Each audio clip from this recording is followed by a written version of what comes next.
اللهم اجعل في قلبي نورا۔ سلطان شہاب الدین غوری، مصنف اسلم راہی MA۔ ایپیسوڈ 15۔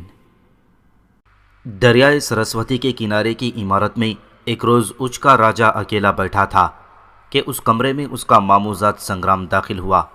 سنگرام آگے بڑھ کر اس کے پہلو میں بیٹھ گیا۔ دیوداس تھوڑی دیر تک بڑی غور سے اس کی طرف دیکھتا رہا، پھر کہنے لگا، میرے بھائی، آج تیرا چہرہ بتاتا ہے کہ یا تو تجھے کوئی خوشی ملی ہے یا تو میرے لیے کوئی اچھی خبر لے کر آیا ہے۔ سنگرام کھل کر مسکرا دیا اور کہنے لگا، دیوداس میرے بھائی، تمہارا اندازہ درست ہے۔ یوں جانو مجھے بھی خوشی ہے اور تمہارے لیے بھی ایک اچھی خبر ہے۔ دیکھو میرے بھائی، جب تمہارے لیے اچھی خبر ہوگی تو لازم ہے میں بھی خوش ہوں گا۔ جواب میں دیوداس چونکا، پھر بڑے غور سے سنگرام کی طرف دیکھتے ہوئے اس نے پوچھ لیا، میرے بھائی، اگر میرے لیے تمہارے پاس کوئی اچھی خبر ہے تو پھر کہو، دیر کاہے کی؟ کیا یہ اچھی خبر راجکماری کمار دیوی سے تعلق رکھتی ہے؟ کیا تم مجھ سے ملے ہو؟ اس نے میری پیشکش پر کوئی مثبت جواب دیا ہے؟ سنگرام مسکرایا اور کہنے لگا، دیوداس میرے بھائی، جو کچھ میں کہنے والا ہوں یوں جانو اس کا تعلق کمار دیوی سے ہے بھی اور نہیں بھی۔ بات دراصل یہ ہے کہ راجکماری کمار دیوی نے تمہارے سامنے یہ شرط پیش کی ہے کہ اگر تم ایبا کو ہلاک کر دو تو وہ تم سے شادی کر لے گی۔ دیکھو، ایبا کو ہلاک کرنا اس وقت اتنا آسان نہیں تھا۔ اب ایبا پر حملہ آور ہو کر اسے نقصان پہنچانا یا اس کا خاتمہ کرنا کسی قدر آسان ہو گیا ہے۔ میں نے ایبا سے متعلق معلومات حاصل کی ہیں۔ وہ کھکروں کے سردار کی ایک لڑکی سے شادی کر چکا ہے۔ وہ لڑکی بڑی جنگجو بہترین قسم کی تیغزن ہے، اور یہ بھی مجھے خبر ملی ہے کہ وہ جنگوں میں ایبا کے ساتھ رہ کر عملی طور پر حصہ لیتی رہی ہے۔ اب میں نے 2 کاموں کا بندوبست کیا ہے۔ راجہ پرتھوی راج چوہان کے لشکر میں میرے کچھ جاننے والوں کے علاوہ کچھ عزیز بھی ہیں۔ تمہارے کام کے سلسلے میں میں نے ان سے تفصیل کے ساتھ بات کی۔ انہیں تم سے ہمدردی ہے اور انہوں نے 2 تجویزیں پیش کی ہیں۔ پہلی تجویز یہ کہ وہ اس جنگ میں خاص طور پر ایبا کو اپنا ہدف بنائیں گے اور اس کا سر کاٹنے کی کوشش کریں گے۔ اگر وہ ایبا کا سر کاٹنے میں کامیاب ہو گئی تو اس کا سر لا کر تمہیں پیش کر دیں گے اور تم وہ سر راجکماری کو پیش کر دینا، اور اس طرح تمہارا مسئلہ حل ہو جائے گا اور تم اس سے شادی کرنے میں کامیاب ہو جاؤ گے۔ دوسرا طریقہ کار وہ کچھ اس طرح اختیار کریں گے کہ اگر وہ ایبا کو اپنا ہدف نہ بنا سکے یا اس پر حملہ آور ہو کر اسے نقصان نہ پہنچا سکے تو وہ اس کے ساتھ کام کرنے والی اس کی بیوی کو ہلاک کر دیں گے۔ یہاں تک کہتے کہتے سنگرام کو رک جانا پڑا، اس لیے کہ بیچ میں دیوداس فوراً بول اٹھا، اصل مسئلہ تو ایبا ہے، اس کی بیوی نہیں۔ ہلاک ایبا کو کرنا ہے، اس کی بیوی کو مارنے سے کیا حاصل؟ سنگرام نے غور سے اس کی طرف دیکھا، پھر کہنے لگا، ابھی میں نے اپنی بات مکمل نہیں کی۔ جو کچھ میں کہنا چاہتا ہوں سن لو، اس کے بعد اعتراض کرنا۔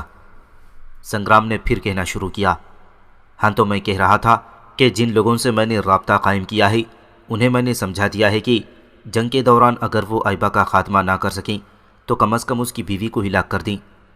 دیکھو دیوداس، اس جنگ میں حصہ لینے کے لیے نہر والا کا راجہ بھیم دیو اور اس کا بیٹا رام دیو بھی آیا ہوا ہے۔ اپنے جن آدمیوں سے میں نے رابطے قائم کیے ہیں ان سے میں نے یہ بھی گزارش کی ہے کہ جہاں وہ ایبا کی بیوی کا خاتمہ کریں گے وہاں راجکماری کمار دیوی کے بھائی رام دیو کو بھی ختم کر دیں۔ سنگرام کے ان الفاظ پر اچھلنے کے سے انداز میں دیوداس چونک اٹھا، پھر ناپسندیدگی کا اظہار کرتے ہوئے کہنے لگا، سنگرام میرے بھائی، یہ تم کیا کہہ رہے ہو؟ تم تو وہ کام کرنا چاہتے ہو کہ اگر راجکماری کمار دیوی مجھ سے شادی کرنا چاہے تب بھی کرنے سے انکار کر دے۔ دیکھو، پہلے تو میری سمجھ میں یہ بات نہیں آئی کہ تم ایبا کی بیوی کو کیوں ہلاک کرنا چاہتے ہو۔ اس بیچاری کا کیا قصور؟ اس کو ایبا کے ساتھ ہی رہنے دو۔ اس طرح کم از کم یہ راجکماری کسی موقع پر ایبا کی طرف تو مائل نہیں ہو سکے گی اور نہ اس کے پاس جا سکے گی۔ خاتمہ تو ہمیں ایبا کا کرنا چاہیے، ساتھ ہی تم نے ایک اور شوشہ کھڑا کر دیا ہے، رام دیو کا بھی خاتمہ کرنے لگے ہو۔ کیوں میری قسمت کے غبارے سے ہوا ایک مشت ہی نکالنے لگے ہو؟ جواب میں سنگرام مسکرایا اور کہنے لگا، ابھی تک میں نے اپنی بات مکمل نہیں کی اور تم قبل از وقت بول اٹھے۔ ہاں تو میں رام دیو کو قتل کرنے کے لیے کہہ رہا تھا۔ دیکھو جب رام دیو قتل ہو جائے گا تب ہم راجکماری کمار دیوی کے پاس آئیں گے۔ اگر تو ہم ایبا کا خاتمہ کرنے میں کامیاب ہو گئی تو ایبا کا کٹا ہوا سر اس کے سامنے پیش کر دیا جائے گا۔ اس طرح تم اپنا گوہر مقصود پانے میں کامیاب ہو جاؤ گی۔ اگر ہم ایسا نہ کر سکے تو ہم دونوں راجکماری کے پاس جائیں گے اور اسے کہیں گے کہ کمار دیوی کے بھائی رام دیو نے جنگ کے دوران ایبا کی بیوی کو ہلاک کر دیا جو اس کے ساتھ جنگ میں حصہ لے رہی تھی، اور اس کے رد عمل کے طور پر ایبا نے کمار دیوی کے بھائی رام دیو کو موت کے گھاٹ اتار دیا۔ جب یہ خبر راجکماری کمار دیوی کے کانوں میں ڈالی جائے گی تو یاد رکھنا کمار دیوی کے دل میں اگر ابھی تک ایبا کی محبت نہ سہی ہمدردی کبھی کوئی جھونکا ہے تو وہ ختم ہو کر رہ جائے گا اور حالات اسے تمہاری طرف آنے سے روک نہیں سکیں گے۔ اب بولو تم کیا کہتے ہو؟ سنگرام کی اس ساری گفتگو کے جواب میں خاموش رہ کر دیوداس کچھ دیر سوچتا رہا، پھر ہار ماننے کے سے انداز میں کہنے لگا، سنگرام، میں نے کیا کہنا ہے؟ مجھے تو راجکماری کمار دیوی کی محبت، اس کا ساتھ چاہیے۔ یہ چیزیں مجھے ایبا کے قتل کی وجہ سے حاصل ہوں یا اس کی بیوی اور رام دیو کے مرنے سے، مجھے اس سے کوئی غرض نہیں۔ کسی بھی صورت میں مجھے راجکماری کمار دیوی کو اس بات پر آمادہ کرنا ہے کہ وہ مجھ سے شادی کر لے، بس اسے زیادہ میں کچھ نہیں چاہتا۔ دیوداس کے ان الفاظ سے سنگرام خوش ہو گیا تھا، کہنے لگا، اگر یہ بات ہے تو چلو ترائن کے میدانوں کی طرف چلتے ہیں، جہاں مسلمانوں اور ہندوؤں کے درمیان تاریخی جنگ کی ابتدا ہو گئی ہے، اور پھر دیکھتے ہیں ہمارا اونٹ کس کروٹ بیٹھتا ہے۔ اس کے ساتھ ہی دونوں ہاتھ میں ہاتھ ڈالے اس کمرے سے نکل کر اپنے آپ کو خوب مسلح کر کے دریائے سرسوتی کے کنارے ترائن کے میدانوں کا رخ کر رہے تھے۔ رات اپنی تمناؤں کے آنگن میں رقص کرتی، ہر شے کی زیست کی بے ثباتی کے قصے سناتی، خوب آلود آنکھوں میں انگنت سپنوں کی سیج سجاتی، کسی بے نام سی سرگوشی کی طرح اپنی منزلوں کی طرف بھاگی جا رہی تھی۔ محبت کے جزیروں کی طرح آسمان پر آوارہ ابر زمین کی طرف جھکتے، پھر زمین کے خشک چہروں کو جھانکتے ہوئے آگے نکل جاتے۔ چاروں طرف نیم تاریک سایوں سے بغل گیر ہوتی ہواؤں اور ساغر کی تہ میں ڈوبی ہر شے جیسی خاموشی تھی۔ ہر شے اس سنسان صحرا کی طرح خاموش تھی جس میں حد نظر تک نہ کوئی راستہ ہو نہ کوئی منزل ہو۔ اندھیرے میں نہائی ملگجی گداز رات روشنی کی محفل سے بغل گیر ہونے کے لیے بے چین تھی، اس لیے کہ رات اپنے انجام کو پہنچ رہی تھی۔ صبح کے آثار مشرق میں نمودار ہونا شروع ہو گئی تھی۔ ایسے میں قطب الدین ایبک، ایبا اور حسین خرمیل اپنے اپنے لشکریوں کے ساتھ بڑی رازداری کے ساتھ دشمن کے لشکر کی طرف بڑھے۔ پھر انہوں نے 3 مختلف سمتوں سے اپنے کام کی ابتدا کی اور وہ تکبیریں بلند کرتے ہوئے فنا کی تختیاں لکھتے، آندھیوں کی وحشت خیز قافلوں، زیست کی دہلیز پر دستک دیتے، خزاں کے خوفناک گردابوں اور دل و جان کو شکن شکن کر کے تباہی کے سخن تراشتی موت کی طرح حملہ آور ہو گئی تھی۔ یہ بڑا اچانک اور ایک ہولناک شبخون تھا جو شب کے آخری حصے میں مارا گیا تھا۔ اس شبخون کی وجہ سے ہندوستان کے راجاؤں کے لشکر میں زرد خزاؤں اور روح کی درماندگی اور خواہشوں کی آوارگی کی سی کیفیت طاری ہونا شروع ہو گئی تھی۔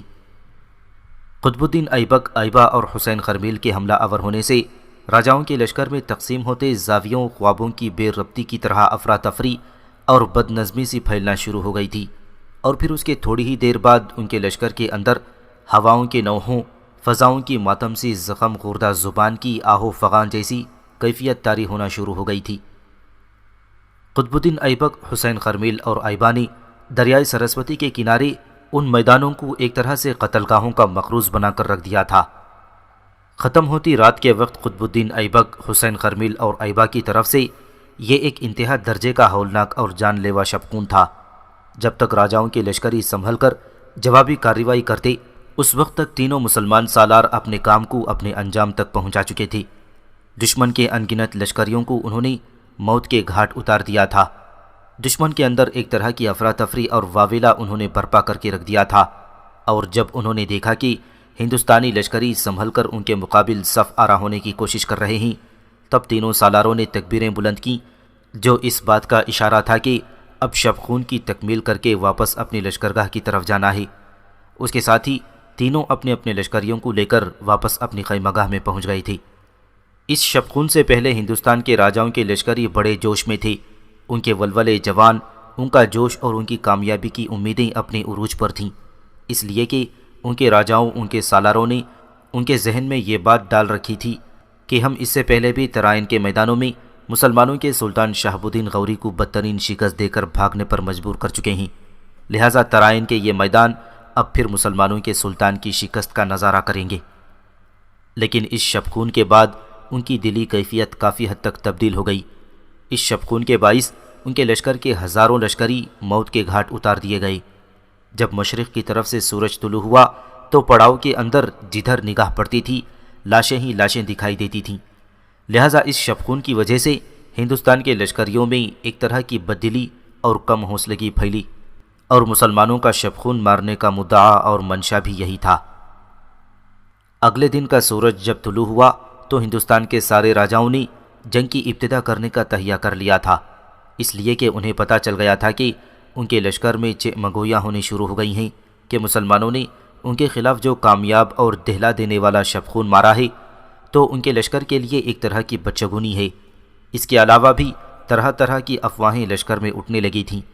ان افواہوں پر قابو پانے کے لیے اور لشکریوں کا حوصلہ اور ولولہ قائم رکھنے کے لیے آپس میں صلاح مشورہ کرنے کے بعد سارے راجاؤں نے مسلمانوں کے ساتھ جنگ کی ابتدا کرنے کا تہیہ کر لیا تھا۔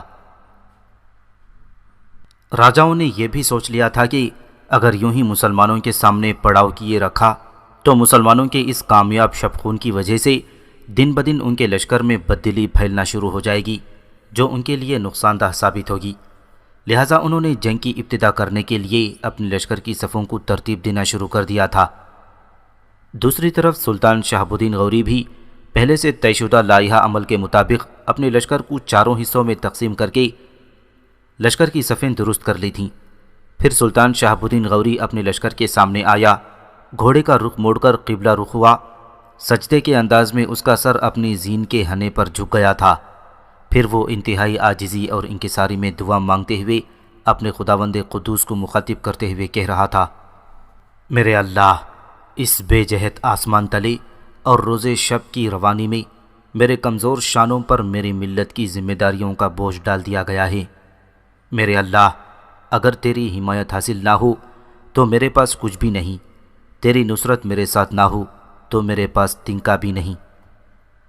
میرے مالک، ہمارا دشمن ہمارے سامنے غم کی عقوبت گاہوں، زمانے بھر کی وحشت، مجبوریوں کی چادر پھیلاتی موت کی اندھی چاپ، خوف بھری تاریکی اور بوند بوند برستے قہر کی طرح ہم پر حملہ آور ہونے کے لیے گھور رہا ہے۔ میرے اللہ، تو ہی روشنی کو روشنی سے اور جوہر کو جوہر سے بناتا ہے، بحر کے سینے پر تو ہی بے نام اور انجانے جزیرے کھڑا کرتا ہے، پھولوں کی زندان میں تو ہی خوشبوؤں کو اسیر کرتا ہے، تو ہی خوشیاں بانٹتے بگولوں کی طرح آسمان پر بادلوں کی کشتیوں کو رواں کرتا ہے۔ ارض و سما کے اس طلسم خانے میں میرے اللہ تو ہی مجھ جیسے خامکار کو پختہ کار بنانے والا ہے۔ میرے اللہ، تیری بندگی ہی میرا کمال ہے، تیری اطاعت ہی میرا جمال ہے۔ لا سے اللہ کی طرف میرا سفر، استغراق لبوں کی آنچ میں تیری حمد کی پرچھائیاں ہی میرا ہنر ہے۔ میرے مالک، مجھے تیری حمایت حاصل نہ ہو تو میں صرف دکھ کا نگر ہوں، اور مجھے تیری حمایت حاصل ہو تو میں بھور کی گرہیں کھول دینے والا طوفان ہوں۔ تیری نصرت میرے ساتھ نہ ہو تو میں زرد پتوں کی بے بس کہانی ہوں، تیری نصرت میرے ساتھ شامل حال ہو تو پھر میں دشمن کے لیے بحر کی طغیانی ہوں۔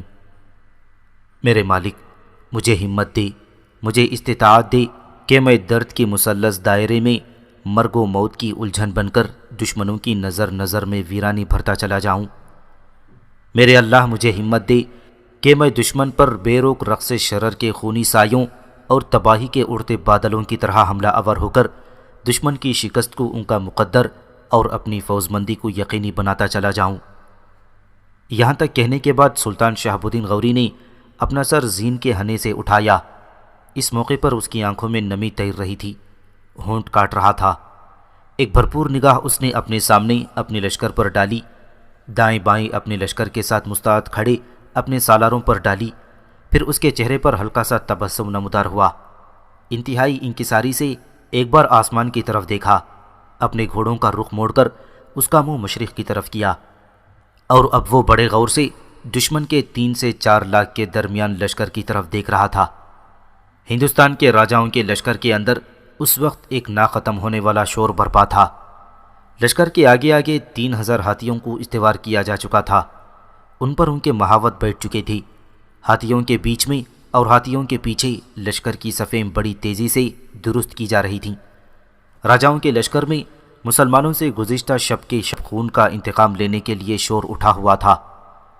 ہندوستان کے زیادہ تر راجے اپنے ہی لشکر کے وسطی حصے میں تھے۔ ان میں سے کچھ جنگی رتھوں میں سوار تھے، کچھ گھوڑوں کی سواری کر رہے تھے۔ لشکر کے اندر ایک ہلچل برپا تھی۔ آوازوں کا ایک طوفان تھا جو سماعتوں کے پردے پر بازگشت کا ایک خوفناک تاثر چھوڑتا جا رہا تھا۔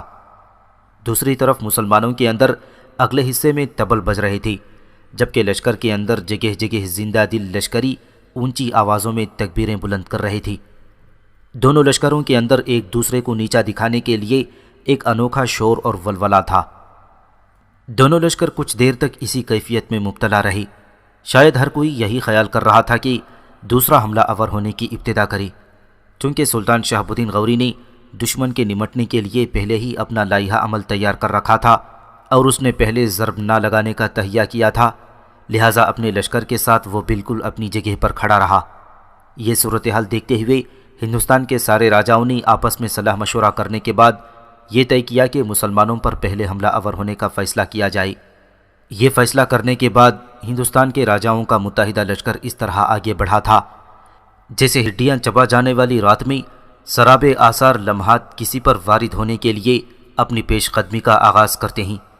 پھر دیکھتے ہی دیکھتے راجاؤں کا متحدہ لشکر سلطان شہاب الدین غوری کے لشکر پر اندھو غم کی حکایتوں، اندھی ہوئے عہد شکنی ضبط کے آثار پر شبخون مار کر بے کلی اور کم مائیگی کا احساس دلاتے وحشت خیز کرب کی طرح حملہ آور ہو گئی تھی۔ اسی لمحے مسلمانوں کے لشکر نے بھی سلطان کے اشارے پر جوابی کارروائی کا آغاز کر دیا تھا، اور وہ بھی خوابوں کے اجڑے کھیتوں پر رقص کرتے، آندھیوں کے خروش اور زندگی کے لہو کو نقطۂ جوش پر پہنچا دینے والی رگوں میں کھولتی آگ اور ناک کی طرح خوف بھرے پھن پھیلائی موت کے جھکڑوں کی یورش کی طرح ٹوٹ پڑے تھی۔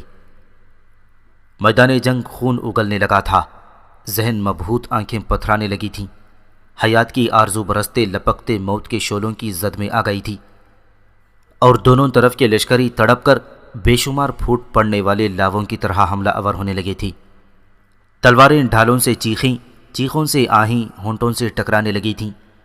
مسلمان لشکری تڑپتی برق اور کرب لمحوں کے دکھ کی طرح حملہ آور ہو رہی تھی۔ راجاؤں کے متحدہ لشکر نے اپنی طرف سے بڑی کوشش کی کہ وقت ضائع کیے بغیر مسلمانوں کو پسپا ہونے پر مجبور کر دیں، لیکن مسلمان جوابی کارروائی بھی کرتے ہوئے آنسوؤں اور سانحوں کی کروٹیں لیتے عذابوں کی طرح حملہ آور ہو رہی تھی۔ ہندوستان کے طبقاتی جبر پر فطرت کا قہر اور ذات پات کی لعنت پر ویرانیوں کا ستم بن کر مسلمان نزول ہو رہے تھے۔ کچھ دیر ایسا ہی سما رہا۔ سلطان شہاب الدین غوری کے تیر انداز ہاتھیوں کو اپنا نشانہ بناتے ہوئے ہاتھیوں کو انہوں نے چھلنی کر کے رکھ دیا تھا، جس کی بنا پر ہاتھیوں کے آگے بڑھنے کی رفتار کم ہو گئی تھی، اور اس صورتحال میں سلطان کے لشکریوں کو ہندوستان کے راجاؤں کے ان لشکریوں سے ٹکرانے کا موقع مل گیا تھا جو ہاتھیوں کے بیچوں بیچ آگے بڑھنے کی کوشش کر رہی تھی۔ کچھ دیر تک جم کر دشمن کا مقابلہ کرنے کے بعد جب سلطان نے تکبیر بلند کی تو اس کی تکبیر کے جواب میں اس کے سالاروں اور سارے لشکر نے بڑے ہولناک انداز میں تکبیریں بلند کیں۔ پھر تھوڑی ہی دیر کے بعد لشکر آہستہ آہستہ پیچھے ہٹنا شروع ہو گیا تھا۔ اس سے راجاؤں نے اندازہ لگایا کہ مسلمانوں نے ایک بار پھر تکبیر بلند کر کے اپنے حوصلوں کی تجدید کرتے ہوئے اپنے لیے فوائد حاصل کرنے کی کوشش کی ہوگی، اور جب انہیں کامیابی نہیں ہوئی تو وہ پسپا ہونا شروع ہو گئے ہیں۔ اب راجاؤں کو یقین ہو گیا تھا کہ مسلمان پسپا ہو رہے ہیں، اور اس موقع پر ان پر زوردار حملے کیے جائیں تو اپنی فتح اور ان کی شکست کو یقینی بنایا جا سکتا ہے۔ لہٰذا انہوں نے اپنے لشکریوں کو للکارا، اور اس للکار کے جواب میں ان کے لشکری ہاتھیوں کے بیچوں بیچ سے بڑی تیزی کے ساتھ آگے نکلتے ہوئے ایک طرح سے مسلمانوں کا پیچھا کرنے لگے تھے۔ مسلمانوں کی پسپائی بڑی تنظیم اور بڑے نظم کے ساتھ تھی۔ وہ اپنے سامنے حملہ آور ہونے والے راجاؤں کے لشکریوں کو روک بھی رہے تھے اور پیچھے بھی ہٹ رہے تھے۔ جب سلطان شہاب الدین غوری نے دیکھا کہ دشمن کے لشکری اپنے ہاتھیوں سے کافی آگے نکل آئے ہیں، تب ایک بار پھر اس نے تکبیر بلند کی۔ اس کی تکبیر کے جواب میں پہلے کی طرح اس کے سالاروں اور لشکریوں نے تکبیریں بلند کیں۔ اس کے بعد میدان جنگ میں ایک نیا انقلاب برپا ہونا شروع ہوا تھا۔ سلطان کے لشکر نے ایک دم پسپائی ترک کر دی، پوری طاقت و قوت کے ساتھ جارحیت پر اترا۔ اس کے بعد سلطان کا لشکر اپنے سامنے دشمن کے لشکر پر بصارتوں کو اندھا کر دینے والی آتشی دائروں، سماعتوں کو بہرا کر دینے والی کالی گھٹاؤں کی خوفناک کڑک کی طرح حملہ آور ہو گیا تھا۔ یہ تبدیلی ہندوستان کے سارے راجاؤں کے لیے بڑی حیرت انگیز تھی۔ وہ تو اپنی جگہ خوش اور مطمئن تھے کہ مسلمان اب پسپا ہونا شروع ہو گئے ہیں، لہٰذا ان کی شکست کا اعلان ہونے میں بس تھوڑی سی دیر باقی ہے، اور اب وہ ایک جگہ اکٹھے ہو کر اپنی طرف سے مسلمانوں کی شکست کا منظر دیکھنے کے لیے بے چین تھے۔ لیکن جب انہوں نے دیکھا کہ مسلمان لشکری تو پلٹ کر دھرتی اور آکاش کو روند دینے والے جذبوں اور دل کی خلیش میں اضافہ کرتے جذبات کی کھولتی آتش کی طرح حملہ آور ہو گئے ہیں، تب ان کے پاؤں تلے سے زمین نکلنا شروع ہو گئی تھی۔ وہ جان گئے تھے کہ یہ مسلمانوں کی چال ہے، اور اسی چال کو استعمال کرتے ہوئے وہ اپنی کامیابی کو یقینی بنانا چاہتے ہیں۔ پسپائی ترک کر کے جارحیت اختیار کرنے کے بعد مسلمانوں نے اپنے سلطان کی سرکردگی میں اس قدر پرجوش انداز میں حملے کیے تھے کہ راجاؤں کا وہ لشکر جو اپنے ہاتھیوں سے آگے نکل کر مسلمانوں کے تعاقب میں آیا ہوا تھا، اس کا مکمل طور پر خاتمہ کر دیا گیا۔ اس کے بعد سلطان کا لشکر بڑی تیزی سے حرکت میں آیا۔ قطب الدین ایبک اپنے حصے کے لشکر کے ساتھ دشمن کے ایک پہلو کی طرف، جبکہ ایبا اپنے حصے کے لشکر کے ساتھ دشمن کے دوسرے پہلو کی طرف بڑھا، جبکہ دشمن کے سامنے خود سلطان شہاب الدین غوری اور حسین خرمیل رہے تھے۔ پھر سلطان کے پہلو سے طے شدہ لائحہ عمل کے مطابق ان کے لشکریوں میں سے جو بہترین تیر انداز تھے، انہیں پہلے کی طرح اپنے تیروں سے ہاتھیوں کو نشانہ بنانا شروع کر دیا، جبکہ باقی لشکریوں نے سلطان اور حسین خرمیل کی سرکردگی میں سامنے کی طرف سے راجاؤں کے لشکر پر خوفناک حملے کرنا شروع کر دیے تھے۔ اب راجاؤں نے اپنے لشکریوں کو للکارا۔ وہ چاہتے تھے کہ ایک بار پھر پوری قوت سے سامنے کی طرف حملہ آور ہوں اور مسلمانوں کے سامنے والے لشکر کو روند کر اپنی فتح کو یقینی بنائیں۔ جس وقت وہ ایسا کر رہے تھے، اسی وقت ایک طرف سے ایبا اپنے حصے کے لشکر کے ساتھ موت کے دستے خونی اور گرم ہیولوں کے رقص کی طرح دشمن کے دائیں پہلو پر اور بائیں پہلو پر قطب الدین ایبک اپنے حصے کے لشکر کے ساتھ قضا کی برستی برسات اور قہرمانیت کی اٹھتی امنگوں کی طرح حملہ آور ہو گیا تھا۔ اب راجاؤں کے لیے کڑی سوچوں کے منجدار اٹھ کھڑے ہوئے تھے۔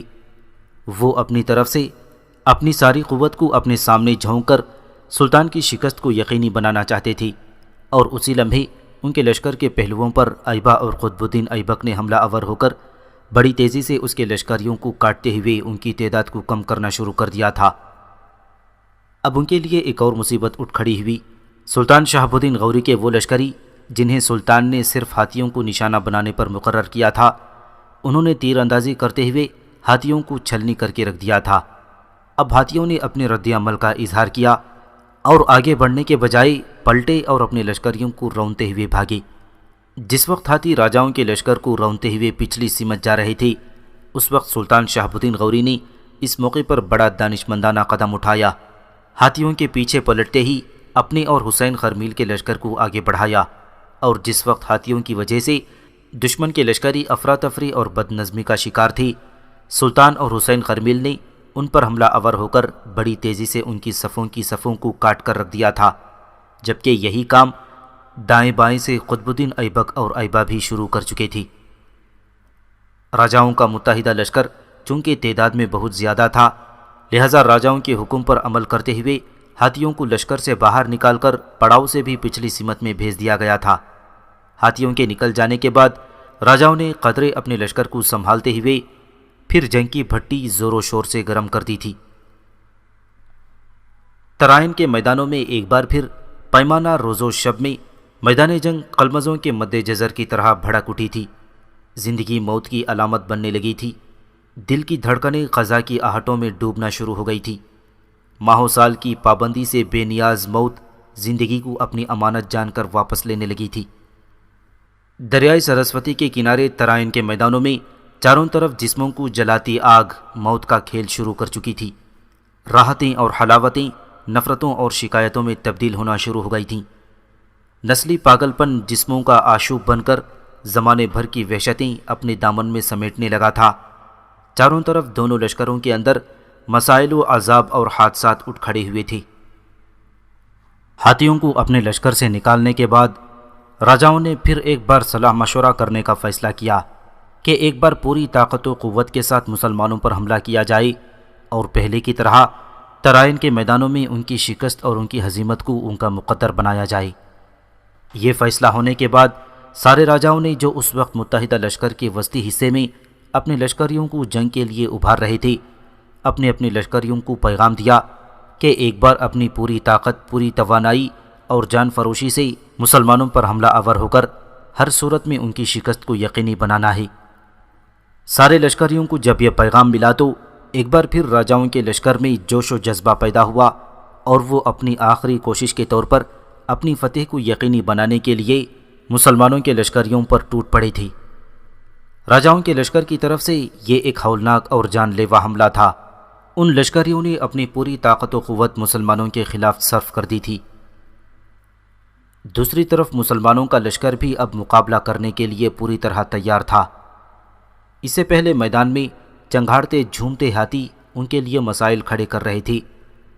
اب ہاتھیوں کے نکلنے کے بعد جب راجاؤں کے لشکر نے پوری طاقت و قوت سے حملہ کر دیا تو اس کا جواب دیتے ہوئے سلطان شہاب الدین غوری کے کہنے پر ان کے سالار اور لشکر بھی راجاؤں کے متحدہ لشکر پر توہم مٹا دینے والے رفتہ شوق، غموں کی دھوپ اور پیاس کی دکھ کا سانحہ، کرب کی داستان اور زمین کا حادثہ بنتے درد و الم کے نصاب کی طرح ٹوٹ پڑی تھی کہ جس وقت دونوں طرف کے لشکری اپنے سروں پر کفن باندھ کر اپنی اپنی فتح مندی، اپنی کامیابی اور کامرانی کو یقینی بنانے کے لیے کوشش کر رہے تھے، اس وقت مسلمانوں کی کامیابی اور فتح مندی کا پہلا در کھلا۔ ایبا جو راجاؤں کے لشکر کے ایک پہلو کی طرف سے حملہ آور ہوتے ہوئے آگے بڑھا تھا اور اس نے دشمن کے لشکر کی کئی صفیں روند کر دشمن کے لشکر کے وسطی حصے کی طرف پیش قدمی کی تھی۔ اس نے دیکھا اس کے سامنے ذرا فاصلے پر دہلی کا راجہ گوبند رائے جو اجمیر کے راجہ پرتھوی راج کا بھائی تھا اپنے لشکریوں کو للکار رہا تھا۔ پھر جب اس نے دیکھا کہ لشکر کے اندر ادھر ادھر تیزی سے گھومنے کے لیے ہاتھی مناسب نہیں تھے، اس لیے کہ وہ سست رفتار تھے، لہٰذا وہ ہاتھی سے اتر کر گھوڑے پر سوار ہو گیا تھا اور گھوڑے کو ادھر ادھر بھگاتے ہوئے اپنے لشکریوں کو ٹوٹ کر مسلمانوں پر حملہ آور ہونے کے لیے ابھار رہا تھا۔ ایبا اس وقت اپنے کچھ لشکریوں کے نرغے میں تھا جو اس کے آگے پیچھے دائیں بائیں دشمن پر ضربیں لگا رہے تھے۔ دہلی کے راجہ گوبند رائے کو دیکھتے ہوئے ایبا کا خون کھول اٹھا تھا۔ تلوار اس نے زین کے ساتھ لٹکائی، زین کے ساتھ لٹکتی ہوئی کمان سنبھالی، تیر جمایا اور نشانہ لیا، سانس روکی، اور جب اس نے تیر چلایا تو اس کا تیر دہلی کے راجہ گوبند رائے کی زرہ کی کڑیوں کو پھاڑتا ہوا اس کے دل کے پار ہو گیا۔ تیر لگنے سے جب گوبند رائے جھکا تو اسی وقت آگے پیچھے دو تیر اور آئی اور انہوں نے گوبند رائے کی زرہ کی کڑیوں کو چیرتے ہوئے گوبند رائے کے جسم کو چھلنی کر کے رکھ دیا تھا۔ گوبند رائے گھوڑے سے گر کر دم توڑ گیا تھا۔ گوبند رائے کے ارد گرد جو اس کے لشکری مسلمانوں کے خلاف جنگ آزما تھے، اب انہوں نے دیکھا کہ گوبند رائے تو اپنے گھوڑے سے گر کر ختم ہو گیا ہے تو وہ حوصلہ کھو بیٹھے۔ اسی لمحے ایبا نے اپنے لشکریوں کو للکارا اور پہلے کی نسبت زیادہ اور جذبے کے ساتھ وہ اس سمت سے حملہ آور ہونا شروع ہو گئی تھی۔ ایک تو گوبند رائے کے مارے جانے سے راجاؤں کے اس لشکر کے حصوں نے حوصلہ چھوڑ دیا تھا، دوسرے ایبا کے حملوں میں تیزی پیدا ہو گئی تھی، لہٰذا اس سمت کی صفیں الٹ گئیں۔ جو لشکری حملہ آور مسلمانوں کا مقابلہ نہ کر سکے وہ اب جانیں بچا کر اپنے لشکر کے وسطی حصے کی طرف بھاگے جہاں دوسرے بہت سے راجہ اپنے لشکریوں کو ابھار رہے تھے۔ اجمیر کے راجہ پرتھوی راج کو جب یہ خبر ہوئی کہ اس کا بھائی گوبند رائے جنگ میں کام آ چکا ہے اور اس طرف کے لشکری پیچھے ہٹ کر وسطی حصے کا رخ کر رہے ہیں، تب اس نے اپنے لشکر کے دوسرے پہلو کے کچھ لشکریوں کو اس طرف جا کر مسلمانوں کی راہ روکنے کا حکم دیا۔ یہ پرتھوی راج کی غلطی تھی۔ جو ہی اس نے اپنے لشکر کے دوسرے پہلو سے ایبک کی طرف اپنے لشکر کے کچھ حصوں کو روانہ کیا، اس سمت سے قطب الدین ایبک نے زور اور دباؤ ڈالتے ہوئے ان کے لشکریوں کا قتل عام شروع کر دیا تھا۔ قطب الدین ایبک کی طرف سے لشکر کے جو حصے پرتھوی راج نے ایبک کی طرف روانہ کیے تھے وہ بھی وہاں ٹک نہ سکے، اس لیے کہ اس طرف سے مسلمان دشمنوں کو رگیتے ہوئے بڑی تیزی سے آگے بڑھ رہے تھے۔ آئین اسی لمحے ایک اور انقلاب برپا ہوا۔ مورخین لکھتے ہیں کہ سلطان شہاب الدین غوری نے جب دیکھا کہ پہلوؤں کی طرف سے اس کے لشکر کے دونوں حصوں نے دشمنوں کے پہلوؤں کو بری طرح مجروح کرتے ہوئے ان کے وسطی حصے کی طرف بڑھنا شروع کر دیا ہے، تب سلطان شہاب الدین غوری نے اپنے 12,000 چیدہ لشکریوں کے ساتھ دشمن پر آخری ضرب لگانے کا فیصلہ کر لیا تھا۔ اپنے 12,000 سواروں کے ساتھ پرجوش انداز میں شہاب الدین غوری نے پہلے تکبیریں بلند کیں۔ اس کے بعد شہاب الدین غوری زندگی اور موت کا کھیل کھیلنے کے لیے راجاؤں کے لشکر پر تقدیر کے المناک حادثوں اور عداوتوں کی متحرک چٹانوں، خود فراموشی کے دیے روشن کرتے فطرت کے المناک عذاب کی طرح ٹوٹ پڑا تھا۔ سلطان شہاب الدین غوری کے اس طرح حملہ آور ہونے کے ساتھ ہی حسین خرمیل، جو سلطان شہاب الدین غوری کے پہلو بہ پہلو کام کر رہا تھا، وہ بھی سلطان ہی کے انداز میں دشمن پر ٹوٹ پڑا تھا۔ اب راجاؤں کے لشکر کی یہ حالت تھی کہ وہ 3 طرف سے گھر چکے تھے۔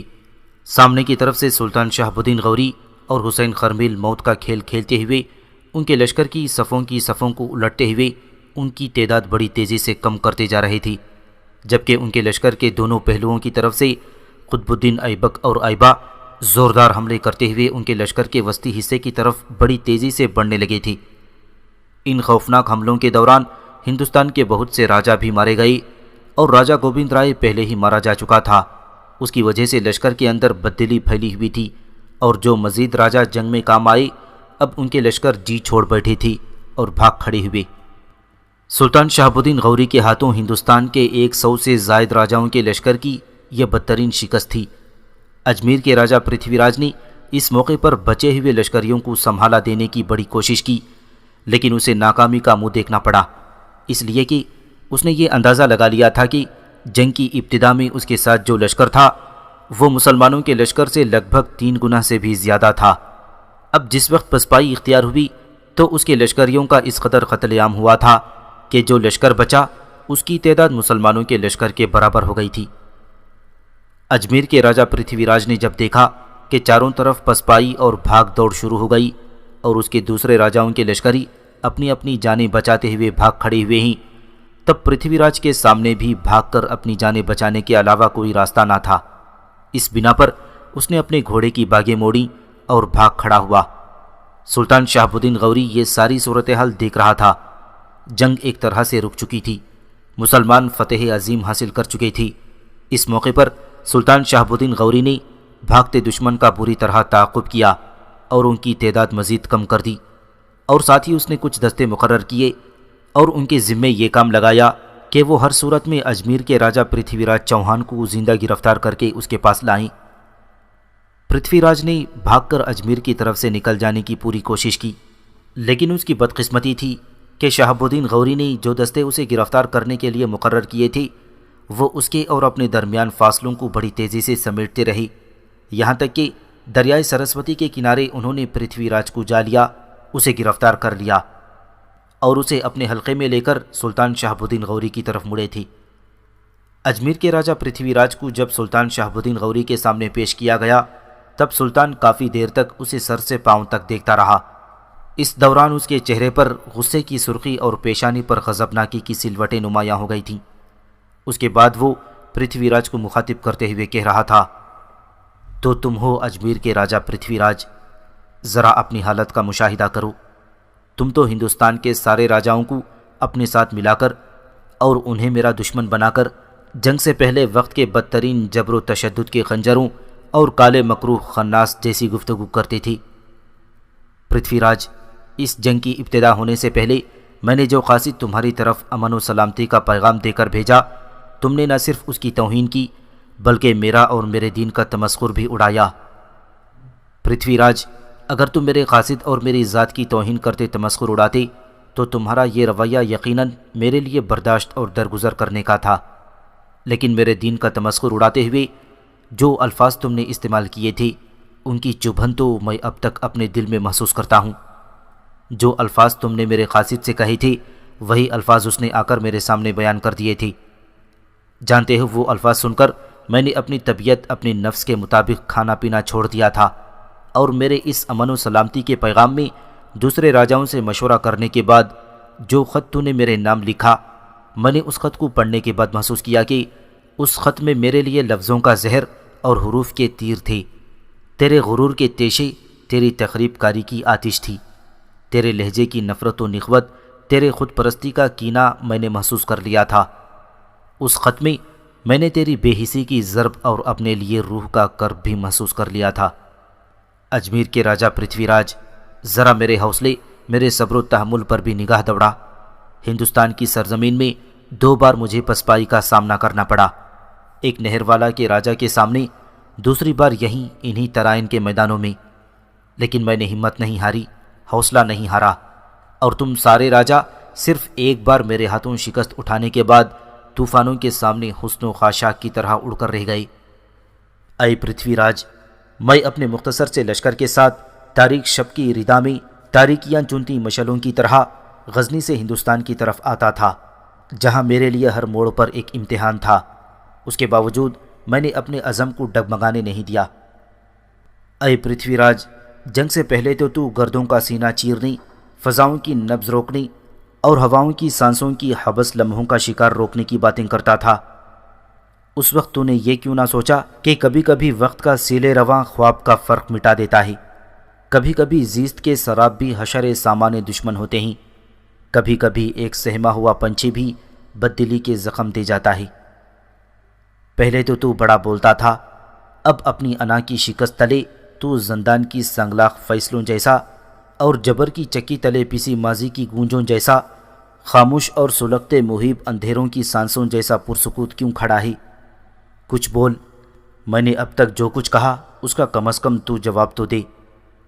یہاں تک کہنے کے بعد سلطان جب خاموش ہوا تب بڑی عاجزی اور بڑی انکساری کا مظاہرہ کرتے ہوئے پرتھوی راج کہنے لگا، یقیناً مجھ سے خطا، مجھ سے غلطی ہوئی ہے، میں اپنے ماضی کے رویے کی معافی مانگتا ہوں، میں معذرت خواہ ہوں۔ اجمیر کے راجہ پرتھوی راج کے ان الفاظ پر سلطان کے چہرے پر ہلکا سا مگر تنزیہ سا تبسم نمودار ہوا۔ پھر پرتھوی راج کو مخاطب کرتے ہوئے وہ کہہ رہا تھا، اب معافی مانگتے ہو جب پانی سر سے گزر چکا ہے، جب سارا معاملہ ختم ہو چکا ہے، جب چاروں طرف آتش فشاں پھٹ چکے ہیں، تم نے پہلے کیوں نہیں سوچا کہ وقت کا وحشی ناگ بڑے بڑے فرعونوں اور بڑے بڑے سرکشوں کے دروازوں پر لا کھڑا کرتا ہے؟ تو نے پہلے کیوں نہ غور و فکر کیا کہ پتھروں کے شہر میں کبھی کبھی نازک سا کوئی آئینہ بھی انقلاب برپا کرنے کے باعث بن جاتا ہے؟ تو نے پہلے کیوں نہ اپنی ذات پر غور کیا اور یہ سوچا کہ آج تو آج ہے، کل تیرا تنزل بھی تیرا سامنا کر سکتا ہے؟ یہاں تک کہنے کے بعد سلطان خاموش ہوا، کچھ سوچا، پھر وہ دوبارہ پرتھوی راج کو مخاطب کرتے ہوئے کہہ رہا تھا، ذرا اپنی حالت کا جائزہ تو لے، اس وقت تو میرے سامنے مٹی کے عارضی گھروندے بنتے، بگڑتے بیکار کھلونے اور بنجر دھرتی کی بدقسمتی کی طرح کھڑا ہے۔ سلطان کی اس ساری گفتگو کے جواب پر پرتھوی راج کچھ نہ بولا اور خاموش رہا۔ اس موقع پر اپنے سامنے کھڑے اپنے سالار حسین خرمیل کی طرف سلطان نے عجیب سے انداز میں دیکھا اور مخصوص اشارہ کیا۔ یہ اشارہ پاتے ہی حسین خرمیل اپنے کچھ مسلح جوانوں کے ساتھ حرکت میں آیا اور پرتھوی راج کو پکڑ کر پڑاؤ سے باہر لے جایا گیا اور وہاں اس کا خاتمہ کر دیا گیا۔ اسی دوران ایک لشکری پڑاؤ کی طرف سے بھاگتا ہوا آیا، سیدھا سلطان شہاب الدین غوری کے سامنے کھڑے ایبا کی طرف دیکھا اور ایبا کے کان میں کوئی رازدارانہ گفتگو کرنے لگا تھا۔ سلطان شہاب الدین غوری انہیں بڑے غور سے دیکھ رہا تھا۔ آنے والے لشکری نے نہ جانے ایبا کے کان میں کیا کہا تھا کہ ایبا کا رنگ فکر مندی اور دکھ سے اڑا ہوا تھا۔ سلطان کے سامنے سے ہٹ کر وہ پڑاؤ کی طرف جانے ہی والا تھا کہ سلطان نے اسے مخاطب کیا، ایبا میرے بیٹے، میرے پاس آؤ۔ ایبا کے ساتھ ساتھ وہ لشکری بھی اپنی جگہ پر رک گیا تھا جس نے ایبا کے کان میں کچھ کہا تھا۔ ایبا سلطان کے سامنے آن کھڑا ہوا۔ سلطان نے بڑی شفقت سے اسے مخاطب کرتے ہوئے کہا، بیٹے کیا معاملہ ہے؟ اس لشکری نے جو کچھ تمہارے کان میں کہا ہے اسے سن کر تمہارا چہرہ فوراً تبدیل ہو گیا۔ میں تمہارے چہرے پر پیلاہٹ اور فکر مندی کے آثار دیکھتا ہوں، بتاؤ کیا بات ہے؟ کچھ دیر تک ایبا کچھ نہ کہہ سکا، اپنے ہونٹ کاٹتا رہا۔ اس دوران جواب طلب کرنے کے سے انداز میں جب سلطان نے آنے والے لشکری کی طرف دیکھا تب وہ لشکری بول پڑا، سلطان محترم، میں پڑاؤ کی طرف سے آیا ہوں۔ پڑاؤ میں ایبا کی بیوی کو کسی نے قتل کر دیا ہے۔ ایبا کے خیمے میں اس کی بیوی مردہ حالت میں پڑی ہے اور ایک کاغذ بھی پڑا ہوا ہے جس کے اندر وہ خنجر گڑا ہوا ہے جس کے ساتھ ایبا کی بیوی کو ہلاک کیا گیا ہے۔ یہ خبر سن کر سلطان اپنی جگہ پر اٹھ کھڑا ہوا، چپ چاپ پڑاؤ کی طرف چل پڑا۔ ایبا اور دوسرے سالار سلطان کے پیچھے پیچھے تھی۔ سلطان جب ایبا کے خیمے میں داخل ہوا تو وہاں فرش پر ایبا کی بیوی کی لاش پڑی ہوئی تھی۔ لاش کے قریب ہی ایک کاغذ پڑا ہوا تھا۔ اس کاغذ کے اندر ایک خون آلود خنجر گڑا ہوا تھا اور کاغذ پر ایک تحریر بھی دکھائی دے رہی تھی۔ سلطان نے خنجر کھینچ کر کاغذ سے نکالا۔ کاغذ کو اٹھا کر جو اس نے پڑھا تو اس پر یہ تحریر مرقوم تھی: وہ لڑکی جو اپنے باپ اور بھائیوں سے بغاوت کر کے بھاگی ہو، اس کا انجام ایسا ہی ہونا چاہیے۔ کاغذ پر لکھی تحریر پڑھ کر سلطان نے کاغذ ایبا کی طرف تھما دیا۔ ایبا نے بھی کاغذ پر تحریر لکھی پڑھی۔ کاغذ کو تہہ کر کے اس نے اسے اپنے لباس میں محفوظ کر لیا، اور اس موقع پر ایبا سلطان کی طرف دیکھتے ہوئے کچھ کہنا ہی چاہتا تھا کہ سلطان نے اسے مخاطب کرنے میں پہل کی۔ ایبا، یہ کام تمہاری بیوی کے بھائیوں اور باپ کی طرف سے سرزد ہوا ہے۔ وہ اسے فروخت کرنا چاہتے ہوں گے اور یہ فروخت ہونے سے پہلے ہی بھاگ کر ہمارے پاس آ گئی۔ وہ اس کی تلاش میں ہوں گے۔ انہیں خبر ہو گئی ہوگی کہ اس نے یہاں ہمارے لشکر میں پناہ لے کر تم سے شادی کر لی ہے، لہٰذا وہ کسی مناسب موقع کی تلاش میں رہے ہوں گے، اور جنگ کے دوران ان کے آدمی کسی نہ کسی طرح پڑاؤ میں داخل ہو کر اس خیمے میں داخل ہوئے اور اس کا کام تمام کرتے چلے۔ بیٹے، ایسا گھناؤنا فعل کرنے کے بعد وہ بچ نہیں پائیں گے۔ سب سے پہلے ہمیں اس کی تجہیز و تکفین کا کام سر انجام دینا ہوگا۔ پھر چند دن کے وقفے کے بعد میں چند دستے تمہارے حوالے کروں گا، اور انہیں لے کر تم کھکروں کے وحشی قبائل کی طرف جانا، وہاں اس کے باپ اور بھائیوں سے ملنا، انہیں صورتحال سے آگاہ کرنا، اور قبیلے میں پوری تحقیق کرنے کے بعد اس کے باپ اور بھائیوں کا خاتمہ کرنا۔ لیکن یہ احتیاط رکھنا کہ وہاں کسی بے گناہ کو انتقام کا نشانہ نہ بنانا، اس لیے کہ مجھے خبر ملی ہے کہ ایک عالم دین کھکروں کے قبیلے کے اندر تبلیغ کا کام سر انجام دے رہے ہیں، اور مجھے امید ہے کہ اس کی تبلیغ رنگ لائے گی اور یہ کھکر حلقہ بگوش اسلام ضرور ہوں گے۔ بہرحال تمہاری بیوی کا خون رائے گا نہیں جائے گا۔ قاتل جو کوئی بھی ہیں، وہ کتنے ہی دراز دست کیوں نہ ہوں، وہ تعداد میں کتنے ہی کیوں نہ ہوں، ان سے اس قتل کا بڑا بھیانک انتقام لیا جائے گا۔ چلو پہلے تمہاری بیوی کے علاوہ جنگ کے دوران کام آنے والے لشکریوں کی تجہیز و تکفین کا کام سر انجام دیں، اس کے بعد کسی اور کام کی تکمیل کریں گے۔ اس کے بعد سلطان اور اس کے سارے سالار حرکت میں آئے۔ سب سے پہلے ایبا کی بیوی کے علاوہ جنگ کے دوران جس قدر لشکری شہید ہوئے تھے، ان کی تجہیز و تکفین کا کام سر انجام دیا گیا۔ پھر لشکریوں کے آرام و استراحت کا بندوبست کرنے کے ساتھ ساتھ ان کے لیے کھانا تیار کرنے کا حکم دیا گیا۔ ساتھ ہی ساتھ سلطان شہاب الدین غوری اور اس کے سالار جنگ میں زخمی ہونے والے اپنے سارے لشکریوں کی دیکھ بھال اور مرہم پٹی کا سامان کرنے کے بعد دشمن کے پڑاؤ کی ہر چیز کو سمیٹ کر اپنے قبضے میں کرنے لگے تھے۔